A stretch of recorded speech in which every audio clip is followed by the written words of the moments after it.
नमस्ते भाई, good evening बच्चों। कैसे हैं आप सभी लोग? कैसा महसूस कर रहे हैं? हाँ जी।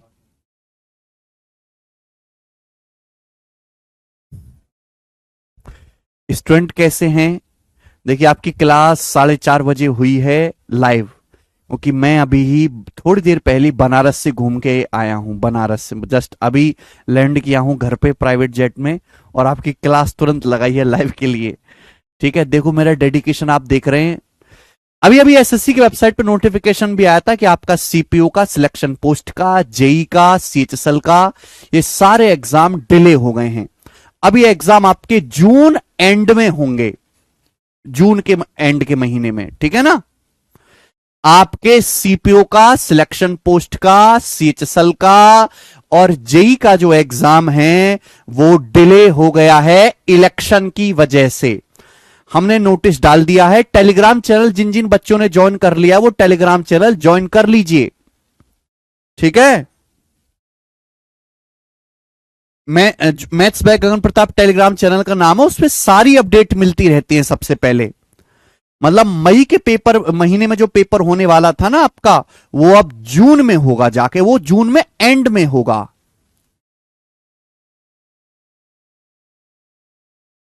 रेलवे का, रेलवे पेलवे पेपर पर भरोसा मत किया करो। ठीक है ना? जब तक रेलवे का पेपर ना हो जाए, तो कौन सी डेट है, कब होना है, क्यों होना है, कैसे होना है, उस पर कोई भरोसा मत करो। ठीक है भैया? रेलवे स्टेट एग्जाम की भर्तियों पर भरोसा नहीं करते जब तक पूरी नहीं हो जाती। ठीक है ना?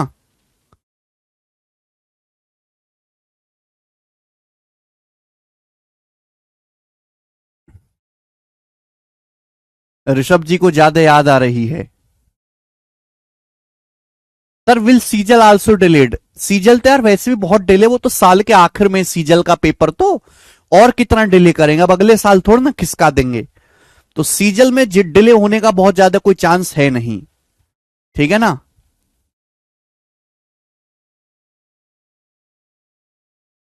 चलिए, हर हर महादेव, शुरू करते हैं सवाल नंबर 12। देखिए मेरे दोस्तों, आपके कल दो ही टाइप रह गए, इलेक्शन वाला और कमीशन वाला। उसके बाद ये चैप्टर आपका समाप्त, रेशियो अनुपात शुरू करेंगे। लेकिन आज की क्लास में मैं आपको इलेक्शन शुरू नहीं करूंगा, जो हमारे इनकम बेस्ड के जो सवाल रह गए हैं उनको मैं करवाऊंगा। ठीक है प्यारे बच्चे?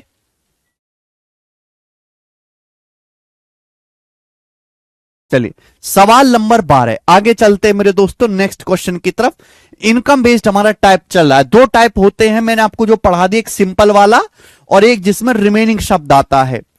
उसके बाद ये है मिसलिनियस। मिसलिनियस है ना, इनकम के मिसलिनियस बेस्ड सवाल। ऐसे सवालों को आपको 100 मान के करना पड़ता है, ज्यादातर 100 मान के। जैसे सवाल नंबर 12 दिखेगा मेरे दोस्तों, a person gives 30% of its salary to his friend, 40% of remaining salary he invest in a chit fund. एक आदमी अपनी सैलरी का 30% अपने दोस्त को देता है। तो जैसे मैंने मान ली कि एक आदमी की सैलरी 100 यूनिट है, मैंने मान ली कि एक आदमी की जो इनकम है 100 यूनिट है, मैंने ये मान लिया। क्लियर है बात? समझ में आई? आप बोलोगे हाँ जी सर, बढ़िया। तो भैया हमने मान लिया कि एक आदमी की इनकम 100 यूनिट है, तो 100 में से 30% वो अपने दोस्त को देता है। तो कितना हो गया? 100 का 30% हो गया 30।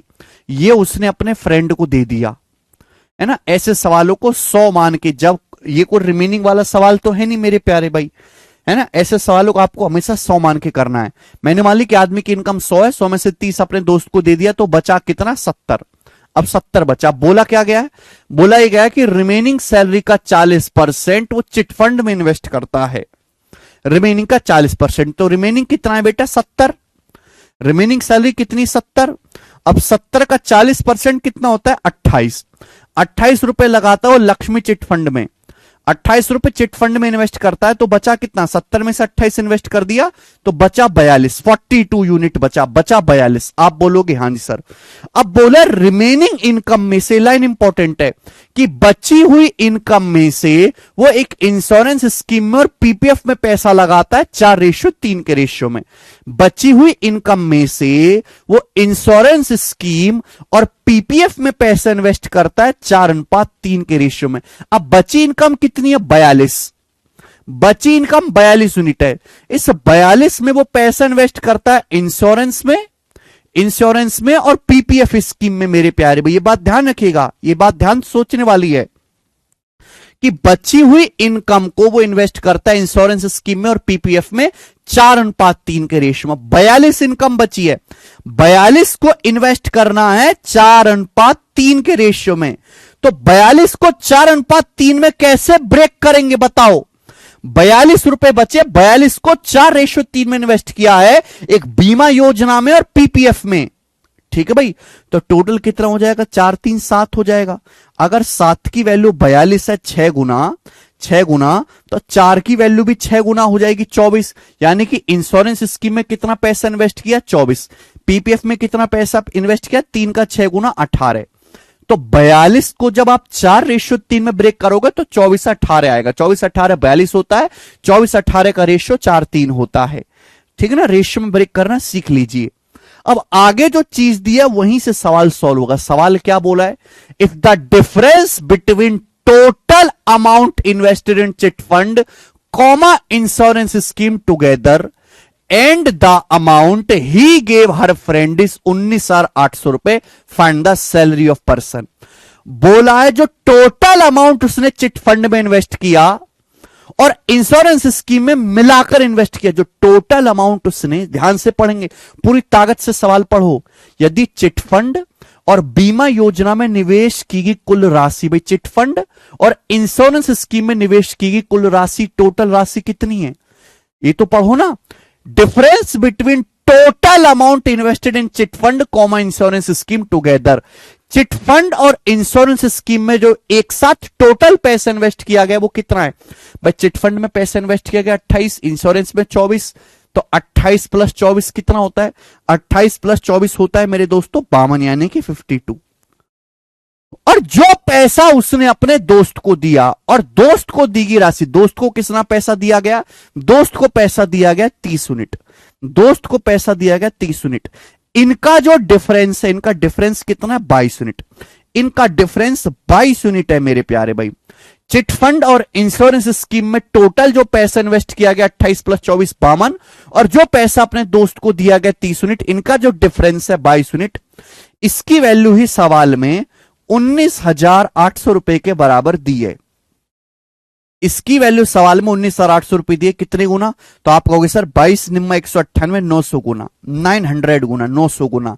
तो आपसे पूछा है आदमी की सैलरी क्या है, आदमी की सैलरी 100 यूनिट है, तो 100 यूनिट की वैल्यू भी 900 गुना होगी। अब 100 की 900 में गुणा करेंगे तो कितना आ जाएगा 90,000 रुपए। तो 90,000 रुपए आदमी की टोटल सैलरी हो जाएगी। ये सवाल का आंसर हो जाएगा बेटा बी ऑप्शन। तो ऐसे सवालों को हमें 100 मान के करना है। कुछ बच्चे कहेंगे सर आपने सवाल को रेशियो से क्यों नहीं किया, रेशियो नहीं लगाना है बेटा, क्योंकि इसमें ना हमें हर बीच की जानकारी चाहिए। रेशियो एक ऐसा मेथड है जो बीच की कैलकुलेशन गायब कर देता है, केवल आखिर की और शुरुआत की कैलकुलेशन छोड़ता है। लेकिन इस सवाल को सॉल्व करने के लिए हमें बीच की जानकारी के दोस्त को कितना दिया, चिटफंड में कितना डाला, पीपीएफ में कितना डाला, इस सब कैलकुलेशन की जरूरत है। तो ये तभी पता चलेगा जब हम ऐसे क्वेश्चन को 100 मान के करेंगे। बात क्लियर हुई दोस्तों। 42 को नंदिनी 4:3 में ब्रेक किया, 4 3 7, 7 की वैल्यू 42, 4 की वैल्यू 24, 3 की वैल्यू 18। ठीक है ना, ये क्वेश्चन बहुत फेमस है मेरे प्यारे दोस्तों। आगे चलते हैं, नेक्स्ट सवाल है बच्चों आपके सामने। यहां पर एक और ऐसा ही क्वेश्चन लेंगे, सवाल नंबर 13। एक और ऐसा ही सवाल लेंगे मेरे प्यारे में, 13 नंबर बनाए जल्दी से।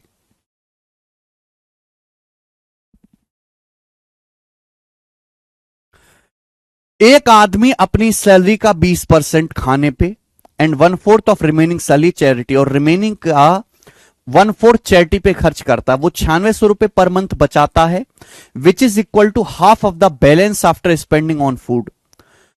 जो भोजन और दान पर खर्च करने के बाद बची राशि के आधे के बराबर है, तो उसकी मंथली सैलरी की गणना करें। देखो बच्चों, इस सवाल को चाहे आप रेशियो से भी बना सकते हैं, 100 मान के भी कर सकते हैं, वो छाप की है।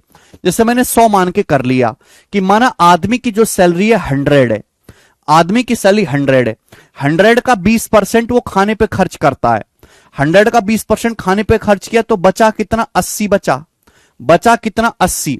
फिर रिमेनिंग का 1/4 दान कर दिया, तो 80 का 1/4 क्या होता है, 80 का 1/4 कितना होता है, 80 का 1/4 होता है 20। भाई 80 का अगर मैं 1/4 निकालूंगा तो 20 ही तो आएगा। 80 में से 20 दान कर दिया, बचा 60 यूनिट बचा। क्लियर है। अब बोला यदि वो हर महीने 9600 रुपए की बचत करता है, आदमी हर महीने 9600 की बचत करता है, जो भोजन और दान पर खर्च करने के बाद बची राशि के आधे के बराबर है। भाई ये पैसा तो उसने किया मेरे दोस्तों भोजन पे खर्च, ये पैसा उसने किया दान, डोनेट, है ना, ये पैसा उसने मेरे दोस्तों ये तो खाने पे खर्च किया, ये पैसा उसने दान किया। वो हर महीने 9600 रुपए बचाता है, जो भोजन और दान पर खर्च करने के बाद बची राशि का आधा है। भोजन और दान पे खर्च करने के बाद बची राशि 60 है। 60 का आधा 30, 60 का आधा ही बचाता है वो 30, है ना। फूड और दान पे खर्च करने के बाद जो राशि बची, उस राशि का आधा ही वो बचत करता है। 60 का आधा 30 की बचत करता है। सवाल में 30 की वैल्यू 9600 रुपए दी है बच्चे, कितने गुना, तो आपका होगी सर 320 गुना, 320 टाइम्स। तो आदमी की सैलरी भी 100 का 320 गुना होगी। 100 का 320 गुना होता है 32,000 रुपए, आदमी की सैलरी आ गई। बी ऑप्शन आंसर है। एक आसान सवाल हो जाएगा, ठीक है। नहीं, ऑप्शन से होने वाले सवाल नहीं है ये, आपको बेसिक से ही करने हैं। नेक्स्ट अगला क्वेश्चन, सवाल देखेंगे आप 14। ये मिसलेनियस चल रहा है, 3 टाइप के सवाल होते हैं, एक सिंपल वाला, एक रिमेनिंग वाला और एक मिसलेनियस, जिसमें 100 मान के करना है आपको। देखो लेटेस्ट सवाल ले रहे हैं बेटे आपके लिए, सीजीएल 2023 प्री का। बताएं इस सवाल का क्या आंसर है, जल्दी से करो।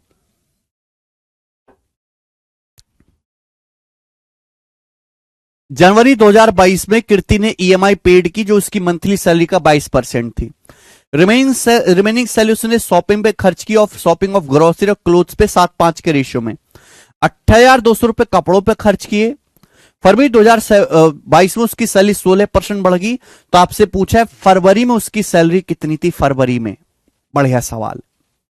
देखो फरवरी की सैलरी तो बाद में निकालोगे ना, पहले जनवरी की सैलरी निकालो बेटे, जनवरी की सैलरी निकालो।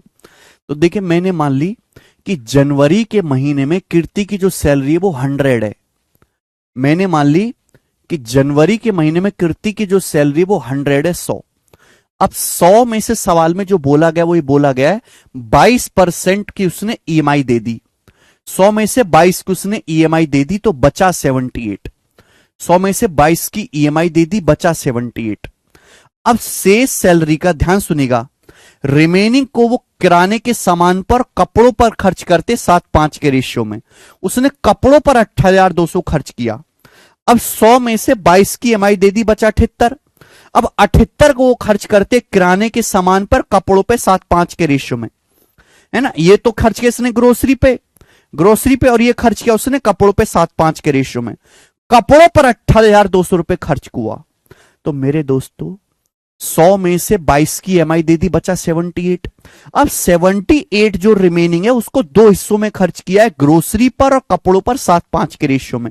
सवाल में कपड़ों की खरीदारी पे खर्च दे रखा, कपड़ों पे कितना खर्च हुआ भाई, 78 को 5:7 में ब्रेक करना है। तो कैसे करते हैं, कपड़ों पर कितना खर्च हुआ, 78 का 5 unit out of total. Total कितना, नीचे हमेशा टोटल रखते, नीचे हमेशा टोटल रखते 7 5 12। अरे जिंदगी में कभी रेशियो पढ़ लेते तो आज ये परेशानी क्यों आती। रेशियो में ब्रेक करने के लिए नीचे हमेशा रखा जाता है टोटल, और ऊपर जो भी आपको निकालना है, ऊपर जो भी कैलकुलेट करना है, जैसे मुझे कपड़ों पर खर्च निकालना है, कपड़ों पर खर्च कितना हुआ 5 unit out of total. Total कितना, नीचे हमेशा 7 5 12। समझ में आया। सर रॉकेट के जैसे मत तोड़ो विजय जी, 20 मिनट में मैंने आपको 2 सवाल समझाए, 2 सवाल। अगर आपको ये अभी भी रॉकेट के जैसा उड़ना लग रहा है तो पेपर में आप धुएं में उड़ जाओगे, क्योंकि पेपर में करने होंगे 1 घंटे में 100 सवाल। टुकुर टुकुर टुकुर टुकुर करके अगर आप गणित सीख भी गए ना, तो भी आप फिसड्डी रेस के घोड़े हो। फिसड्डी रेस के घोड़े चाहे कितना भी टैलेंटेड क्यों ना हो, कितना भी मजबूत क्यों ना हो, फिसड्डी रेस का घोड़ा को कोई नाम नहीं मिलता। चाहे टांग टूटी रहे लेकिन तेज भागना है। समझ में आई बात की ना, चाहे टांग टूटी रहे तेज भागना है। मजबूत मसल वाले फिसड्डी घोड़े को कोई इज्जत नहीं है। टूटी टांग वाला अगर जो है कम तेज तेज भागता रहे ना तो भी मैदान में उसके लिए तालियां बजेंगी कम से भी कम।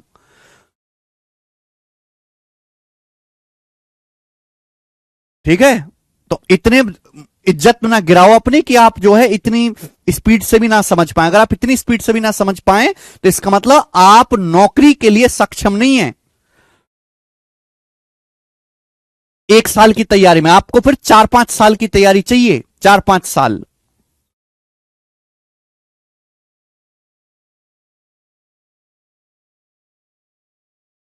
ठीक है भाई, अरे इतनी सिंपल सी बात है यार, मर चुके हो क्या, इतनी बुद्धि भी नहीं है तुम लोगों में है। 100 में से 22 की EMI दे दी, बचा 78। बची सैलरी में से भाई किराने के सामान पर कपड़ों पर खर्चा किया है 7:5 के रेशियो में। तो बताओ 78 का बची सैलरी कितनी, 78 में से कपड़ों पे कितना खर्च किया गया, कपड़ों पे खर्च किया गया 5 यूनिट। नीचे क्या लिखना होता है, टोटल कपड़ों पर खर्च कितना किया गया, 18,200 रुपए। तो इसकी वैल्यू इस सवाल में 18,200 रुपए दे रखी है। अब बताओ क्या आ जाएगा कैलकुलेशन करके, क्या कैलकुलेशन नहीं कर सकते हैं? 13 से जा रहा है भाई, 13 से जा रहा है, 26 से भी चला जाएगा है भाई।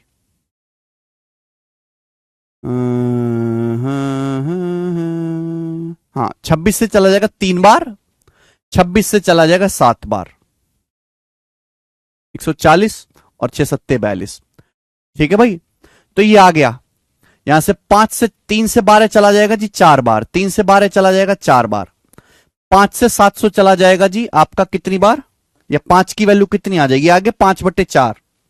ये 5/4 आ गया, तो यहां से 5 यूनिट की वैल्यू कितनी आ गई, 5 यूनिट की वैल्यू आएगी, 4 जब उधर चला जाएगा 700 चौका 2800। 5 यूनिट की वैल्यू 2800 आ गई, 5 यूनिट की वैल्यू आ जाएगी ना, 4 उधर चला जाएगा 2800। मुझे निकालनी सैलरी, सैलरी है 100 यूनिट। 100 यूनिट की वैल्यू क्या है, 20 से गुणा कर देंगे। 100 यूनिट की वैल्यू क्या है, 20 से गुणा कर देंगे, 56,000 रुपए। भाई 5 यूनिट की वैल्यू दी है तो ऐसा नहीं कि आपको 1 यूनिट की वैल्यू निकालनी पड़े, सीधा 100 की वैल्यू निकालनी तो 20 से गुणा कर दो दोनों तरफ, 20 पंजे 100 यूनिट का मान डायरेक्ट आ गया। जरूरी नहीं कि हर बार 1 यूनिट निकाला जाए पहले। तो 100 यूनिट की वैल्यू आ गई 56,000 रुपए, तो सैलरी आ गई। आप कहोगे सर ऑप्शन तो मैच ही नहीं कर रहा। बेटा ये जो कैलकुलेशन हुई है जनवरी 2022 की सैलरी है, जनवरी की। सवाल में जनवरी की सैलरी नहीं पूछी, सवाल में सैलरी पूछी है फरवरी की, है ना। ये जनवरी 2022 की सैलरी आ गई 56,000 रुपए। बोला है फरवरी 2022 में उसकी सैलरी 16% बढ़ गई। फरवरी में सैलरी कितनी थी, अब 56,000 को 16% बढ़ाओगे तो कितना हो जाएगा, किसी भी संख्या को 16% बढ़ाओगे तो 116% हो जाते, 116%। अब परसेंटेज से तो 2 जीरो कट ही जाना है, एंड में 1 जीरो आएगा।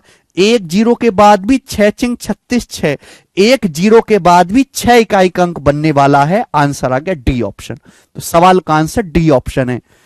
कुछ भी बेसिक बेसिक नहीं है, केवल 100 मानो और जो सवाल में कहा जाए वैसा वैसा वैसा वैसा करते जाओ। जी दोमेश, 100 मानो, जैसे जैसे सवाल कहता जाए वैसे वैसे स्टेप बाय स्टेप करते जाओ। ठीक है, आगे चलेंगे। एक और क्वेश्चन, नेक्स्ट सवाल बच्चों आपके सामने। नेक्स्ट सवाल, सवाल नंबर है बेटे यहां पर 15 नंबर क्वेश्चन आपके सामने है बनाए। ये सवाल भी सीजीएल 2023 के प्री के पेपर में, मेंस का क्वेश्चन नहीं है, प्री का पेपर है। ठीक है जी, प्री का क्वेश्चन है। देखो ध्यान से सुनेगा मेरे दोस्तों, ये सवाल बेशक प्री का है, लेकिन इस सवाल को सॉल्व करने में एक एवरेज बच्चा 3 मिनट का समय ले लेगा, 3 मिनट का, और एक तेज तर्रार बच्चा 1 मिनट का समय ले लेगा। इसका मतलब एक मुश्किल सवाल है। यह सवाल प्री के पेपर का नहीं बल्कि मेंस के पेपर का है। प्री के पेपर में बच्चों को परेशान करने के लिए डाला गया है। ठीक है ना, ये बात मान के चलेगा कि कभी कभी प्री के पेपर में बहुत लेंदी लैंग्वेज के, बहुत ज्यादा बड़े, बहुत ज्यादा कैलकुलेटिव सवाल आ जाते हैं। ठीक है, चलिए सवाल नंबर 15। बेसिक क्या है भाई, 100 मान के जैसे जैसे सवाल बोले वैसे वैसे करते जाओ, कोई फॉर्मूला थोड़ा, मैं आपको सब समझा तो चुका हूं। रेशियो मेथड, सक्सेसिव डेविएशन सब बेसिक हो गया। अब बेसिक को धर कर चाटते रहोगे क्या है? आदमी बेसिक जरूरत से, बेसिक जरूरत क्या आदमी की, रोटी कपड़ा और मकान, लेकिन इसके अलावा भी आदमी की जरूरत होती है। बड़ा महंगा बंगला बनाना है, गाड़ी लेनी है, समझ में ना, प्राइवेट जेट लेना है, गुच्ची अरमानी की बेल्ट पहननी है। अब बेसिक जरूरत पे ही उलझे रहोगे क्या? बेसिक जरूरत से आगे लग्जरी चीजें भी होती हैं, उनको भी पूरा करो बेटा, वो भी पढ़ो। हाँ जी, सीट 3 अपलोड हो जाएगी, सवाल देखेंगे। थोड़ा अपने आप में ताकत लाओ दिमाग में। एक परिवार की इनकम एक महीने में 35,000 रुपए बोला है। एक परिवार की एक महीने में इनकम 35,000 रुपए। परिवार अपनी इनकम को विभिन्न खर्च व्ययों पर खर्च करता है। परिवार अपनी इनकम को कई चीजों पे खर्च करता है, ठीक है ना, जैसे कि भोजन पे, हेल्थ पे, एजुकेशन पे, मनोरंजन पे, एजुकेशन पे और एंटरटेनमेंट पे लिखता हूं। एक परिवार की इनकम एक महीने में 35,000 रुपए। परिवार अपनी इनकम को विभिन्न खर्चों पे, विभिन्न व्ययों पे खर्च करता है, जैसे कि परिवार खाना खाता है, फूड पे खर्च करता है, ठीक है ना, हेल्थ पे खर्च करता है, हेल्थ पे, एजुकेशन पे खर्च करता है, ईडी एजुकेशन पे खर्च करता है भैया। उसके बाद एंटरटेनमेंट और रेंट, एंटरटेनमेंट पे खर्च करता है, एंटरटेनमेंट पे भाई फिल्म विलम देखने जाता है परिवार। और रेंट, परिवार जो है वो रेंट देता है, किराया देता है। इन चीजों पे परिवार 35,000 रुपए की कमाई में से खर्च करता है। सवाल में देखो, पहले सवाल पढ़ लो, सवाल पढ़ के पता लग जाएगा। सारे खर्च करने के बाद हर महीने 8% की बचत होती है। सारे खर्च करने के बाद 8% की महीने में बचत होती है। बोला है हेल्थ पर जो खर्च है भोजन से 50% ज्यादा है। भोजन मनोरंजन वाले खर्च का 3 गुना है। हेल्थ पर खर्च एजुकेशन के खर्च का आधा है। किराए पर खर्च भोजन, हेल्थ और एजुकेशन पर कंबाइंड खर्च का 1/3 है। बोला एजुकेशन पर खर्चा कितना किया जाता है? बेहतरीन क्वेश्चन, बेहतरीन सवाल मेरे दोस्तों। देखते हैं इस सवाल को कौन कौन कर पाता है। सवाल में बोला गया है मेरे प्यारे भाई, मैंने मान ली कि माना आदमी की इनकम 100 है। मैंने मान ली कि भाई 35,000 रुपए दे रखे मैंने, लेकिन ये मान ली कि माना आदमी की इनकम 100 है, 100। अब 100 में से इन सब चीजों पे आदमी पैसा खर्च कर रहा है। सारे पैसा खर्च करने के बाद 8% की बचत होती है। यानी कि अगर आदमी की कमाई 100 है तो 100 में से उसने 8 यूनिट की बचत की है। कितने की बचत की है? 100 में से 8 बचत की है, यानी कि बाकी का 92 खर्च किया है। इन सब टोटल पे मिला के कितना खर्च हुआ? 92। 100 में से 8 की बचत की, 8% की हर महीने, और टोटल खर्च कितना किया? 100 में से 8 घटाएंगे, 92 खर्च हुआ है। ठीक है, अब एक एक लाइन पढ़ते हैं।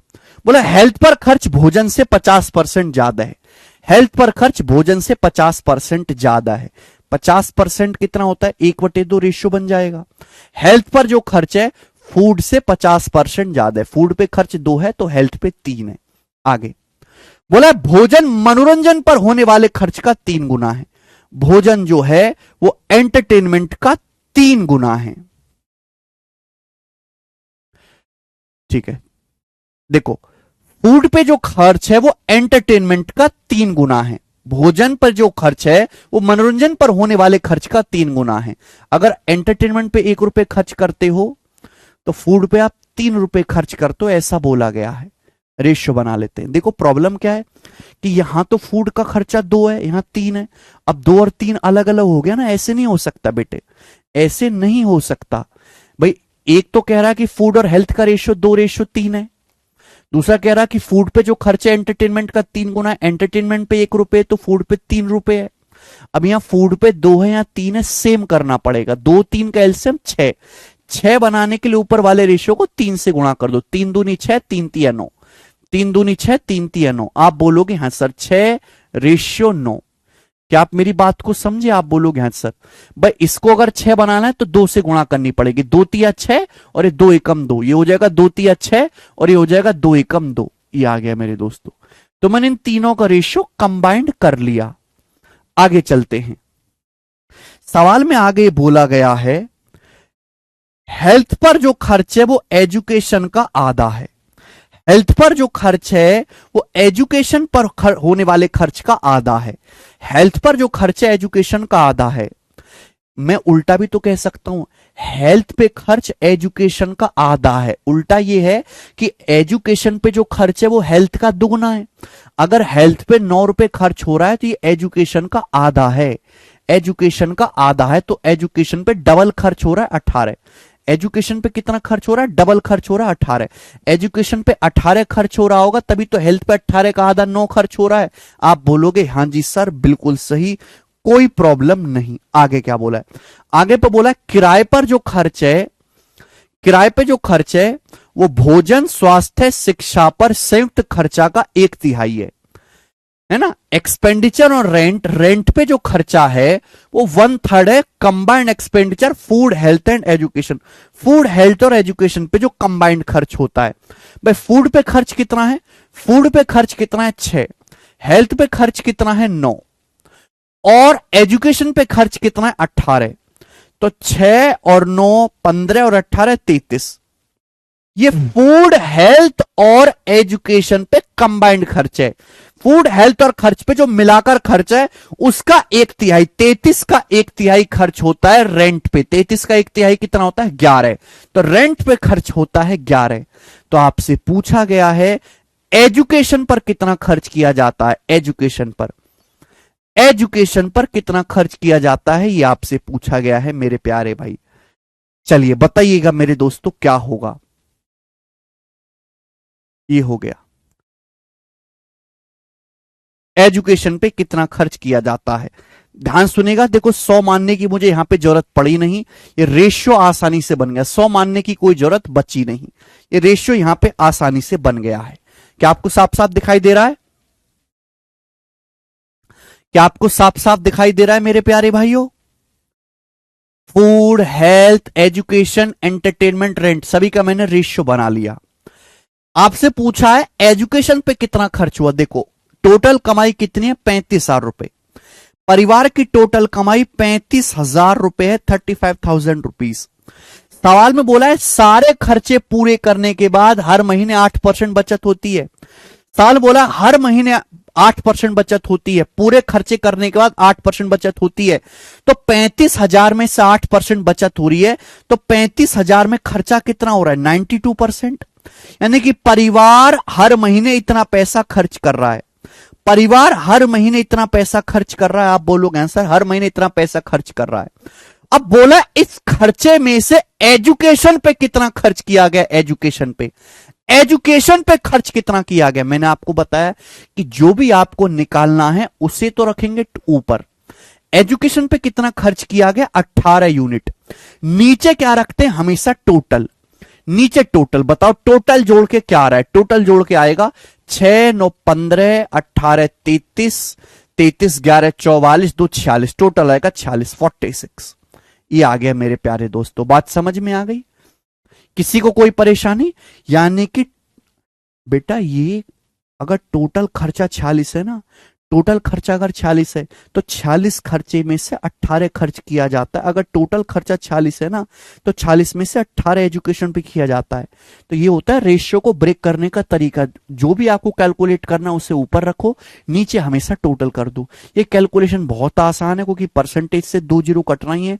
46 से 92 2 बार कट जाएगा। मुझे पता है कि 18 में 9 आता है, 35 में 7 आता है, तो आंसर 9 से भी कटेगा 7 से भी कटेगा।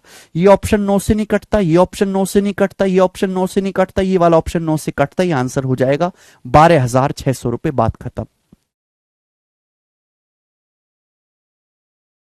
12,600 रुपए। तो this question is easy but lengthy. आप ये मान के चलो कि अगर हमारा प्री का पेपर हो रहा है, प्री के पेपर में 25 सवाल आते हैं, तो 2-3 सवाल ऐसे हो सकते हैं। 2 सवाल जितना टाइम लेते हैं उतना 10 सवाल ले लेते हैं कभी कभी। ठीक है ना? बिल्कुल 9 का मल्टीपल भी चेक कर सकते हो डायरेक्ट। 18 में एजुकेशन पे खर्च हुआ 18, 18 मतलब 9 का मल्टीपल। 1 मिनट से कम में किया जा सकता है अगर आप इसको थोड़ा तेज तर्रार तरीके से सोचो, ठीक है ना। देखो कमजोर बालक तो लेगा करने में टाइम, ठीक है ना, उसके तो बस की है नहीं। एक और सवाल लेंगे, सवाल नंबर 16। नेक्स्ट सवाल, सवाल नंबर 16। ये भी ऐसा ही क्वेश्चन है, ये भी ऐसा ही क्वेश्चन है मेरे प्यार भी, लेंदी है, आसान है बट लेंदी है मेरे दोस्तों। ये सवाल है सीपीओ 2019 के पेपर का। सेम क्वेश्चन 2020 के सीजीएल के मेंस में भी आया है। अगर आप प्रीवियस ईयर के क्वेश्चन पेपर्स देखोगे तो प्रीवियस ईयर में आपको 5-6 सवाल ऐसे मिल जाएंगे अलग अलग एग्जाम में, और ये प्री के पेपर में भी आए हैं, मेंस के पेपर में भी है। सवाल बहुत आसान है लेकिन लेंदी है। एग्जाम में ऐसे क्वेश्चन को सबसे बाद में अटेम्प्ट करना चाहिए, बाद में, ठीक है। कभी कभी नो का मल्टीपल पालजी कट भी जाता है।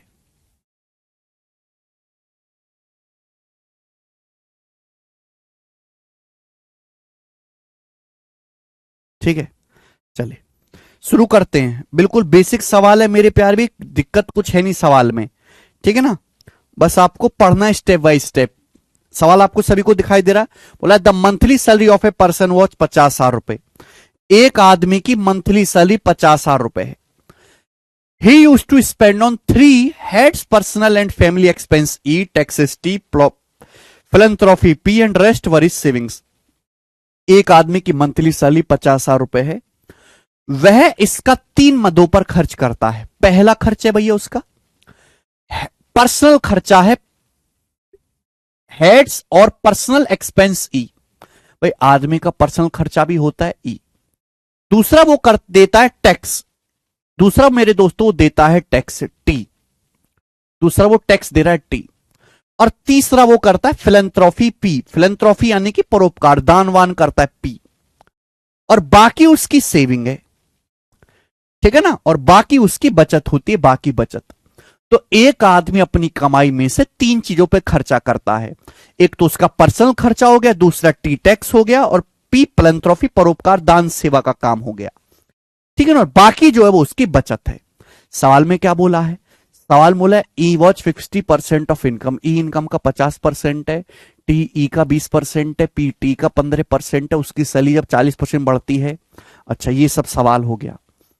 अच्छा तो भैया यह इस सवाल में आपसे परसेंटेज पूछा गया है, तो देखो इसकी तो यहां पे कोई जरूरत है नहीं भैया। ऐसे सवाल को क्या करना पड़ेगा, मुझे सभी चीजों को कनेक्ट करना है। सवाल में पहली लाइन बोली है कि ई इनकम का 50% है, ई इनकम का 50% है, तो भाई इनकम को कुछ ना कुछ मानना पड़ेगा। तो भैया मैंने मान लिया कि माना आदमी की जो इनकम है 100 है, माना आदमी की जो कमाई है 100 है, माना आदमी की जो इनकम है 100 है, मैंने मान लिया कि आदमी की इनकम 100 है 100। और सवाल बोला है 100 में से बोला है ई वॉच 50% ऑफ इनकम, है ना, जो उसका पर्सनल और फैमिली एक्सपेंस है वो इनकम का 50% है। 100 में से 50 खर्च करता है फैमिली और पर्सनल एक्सपेंस पे। आगे बोला है T was 20% of E. T जो है वो ई का 20% है, टी ई का 20% है 50। अब 50 का 20% तो 10 आ जाएगा ना, 50 का 20% 10। आगे क्या बोला है, आगे बोला है P was 15% of T. P T का 15% है, भाई टी का मान 10 है, 10 का 15% कितना होता है, 10 का 15% होता है 1.5, 10 का 15% होता है 1.5। बाकी उसकी बचत है, तो बचत कितनी बची भाई, 100 में से 50 10 60 घटाएंगे 40, 40 में से 1.5 घटाएंगे तो बचत होगी जी 38.5। उसकी बचत 38.5 होगी। बोलो बात समझे, क्लियर है, ओके ये बात क्लियर है। यस अब है, अंतिम चरण में है परसेंटेज। तो 100 में से मेरे दोस्तों 50 ई है, टी जो है वो ई का 20% है, 50 का 20% निकाला 10। पी जो है वो 10 का 15% है, 10 का 15% 1.5, बचा 38.5 सेविंग्स। आगे चलते हैं मेरे दोस्तों, नेक्स्ट आगे क्या हुआ, आगे बोला when his salary got raised bye 40% he maintained the percentage level of. ये लाइन खतरनाक है, बोला है जब उसकी सैलरी 40% बढ़ती है तो उसने ई के परसेंटेज को मेंटेन रखा है, ई के परसेंटेज लेवल को। जब उसकी सैलरी 40% बढ़ती है, भाई पहले सैलरी कितनी थी 100, अब 100 को 40% बढ़ाओगे तो सैलरी कितनी हो जाएगी 140। पहले सैलरी 100 थी, 100 को 40% बढ़ाओगे बेटे आप तो अब सैलरी कितनी हो जाएगी 140।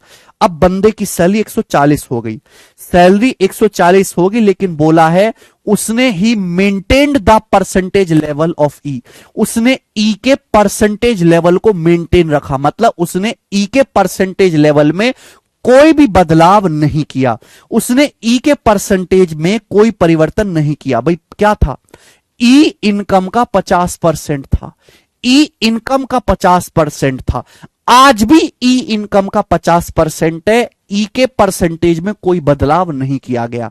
भाई अब इनकम 140 है, 140 का 50% यानी कि आधा क्या होता है, 140 का आधा 70 रुपए। अब वो फैमिली पे और पर्सनल 70 खर्च कर रहा है, लेकिन आगे बोला but T becomes 30% of E, T जो है वो ई का 30% हो गया।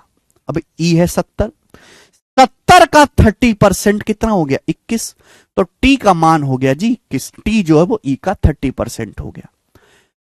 And P becomes 20% of T, और पी जो है वो टी का 20% हो गया, पी टी का 20% हो गया।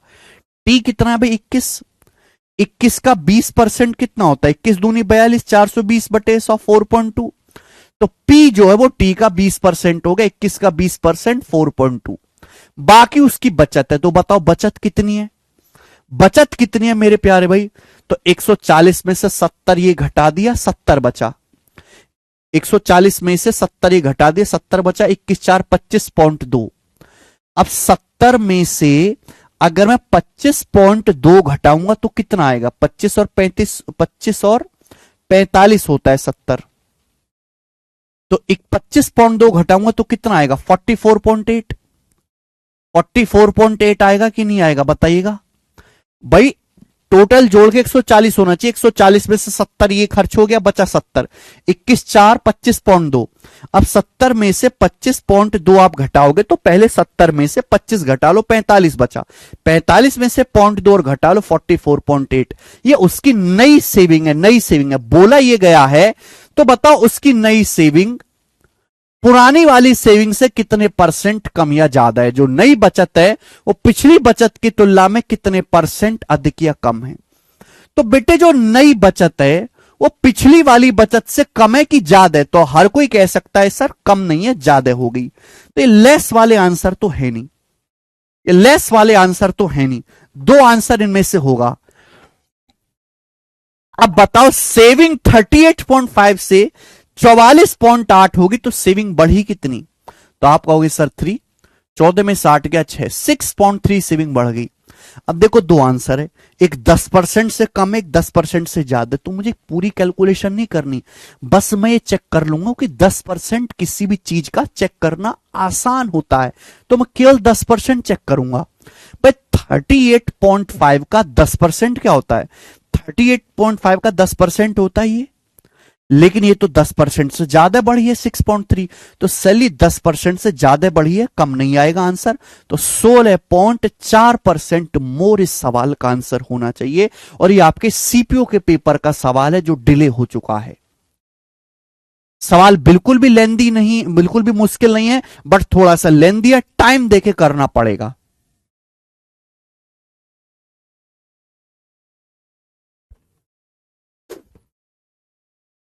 डी ऑप्शन एकदम ठीक है।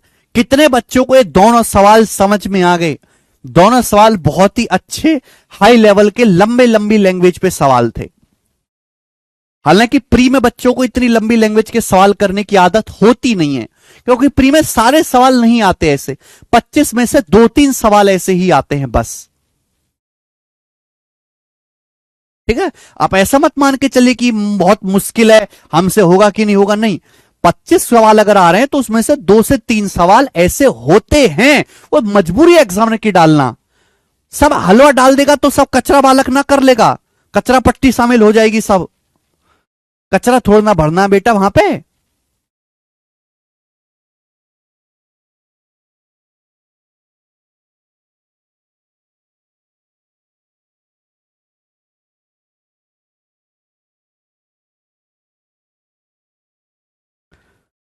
ठीक है,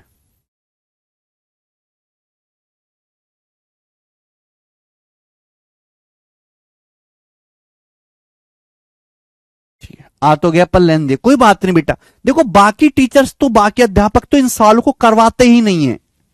आप ये बताओ हैं कि यूट्यूब पे कोई ऐसे सवाल करवाता है? नहीं करवाते, क्लासेस में भी नहीं करवाते, क्योंकि मुझे पता है कि अगर हमारे पास 100 बच्चे एडमिशन लेते हैं तो 100 में से बहुत ही लिमिटेड जनता ऐसी है जो इस लेवल के कंटेंट को समझना चाहती है। समझना चाहती है, समझ सकने की बात तो और है, समझना चाहती है।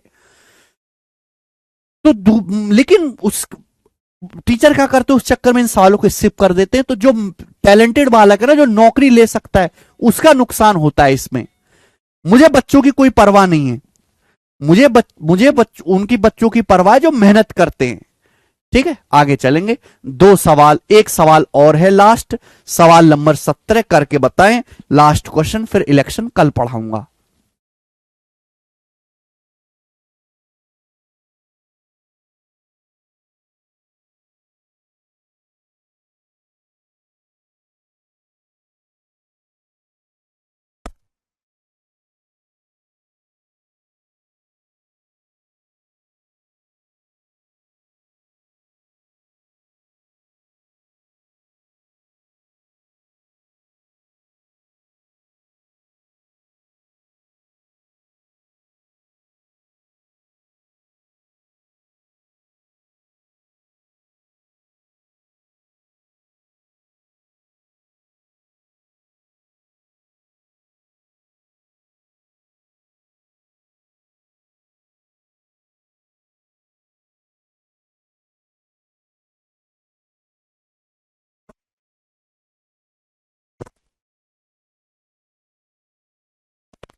करके बताएंगे, लास्ट क्वेश्चन है भाई। एक आदमी कुल सेबों का 60, देखो ये आपको लगेगा इनकम वाला सवाल तो है नहीं सर, हम तो इनकम टाइप पढ़ रहे हैं, कहां से आ गए, इनकम वाला ही है, बस यहां पे थोड़ा सा अलग है। कई बार एक आदमी कुल सेबों का 60% बेचता है, बच्चे का 15% फेंक देता है। अगले दिन वो बच्चों का 50% बेचता है, बाकी को फेंक देता है। तो बोला सेलर द्वारा फेंके गए सेबों का परसेंटेज बताना है। बहुत सारे बच्चे इस सवाल का आंसर गलत बता रहे हैं, अभी देखो कैसे। सेलर द्वारा फेंके गए सेबों का परसेंटेज ज्ञात करो। जैसे भाई एक आदमी के पास 100 सेब है, कितने सेब है? 100। तो 100 में से 60 बेचे। एक आदमी के पास 100 सेब है, तो 100 में से 60 उसने बेचे, बचे कितने फिर? 40। बचे 40। 40 बचे, 40 का 15% कितना होता है? 6। तो 6 से फेंक दिए, 40 में से 6 से फेंक दिए, बचे कितने अब? 34। भाई एक आदमी के पास मैंने मान लिया कि 100 सेब है, 100 में से 60 उसने बेच दिए, 100 में से 60 बेच दिए तो बचे 40। अब 40 का 15% कितना होता है? 6, 6 फेंक दिए, तो 60 बेच दिए, बचे 40, 40 में 6 फेंक दिए, बचे 34। बचे 34। अब 34 का 50% बेचता है, 34 का 50% कितना होता है? 17। 17 से वो बेचता है और बाकी 17 फेंक देता है। भाई 34 का 50% यानी कि 34 का आधा 17 बेचे हैं, तो आधा ही 17 फेंके हैं। तो फेंके गए कुल सेब कितने हैं? 23। तो 100 में से 6 और 17, 23 सेब फेंके हैं, तो सवाल का आंसर 23% है, ना कि 17। जो बच्चे 17 बता रहे हैं वो शुरू के 6 सेब गिनना भूल गए। समझ में आई बात?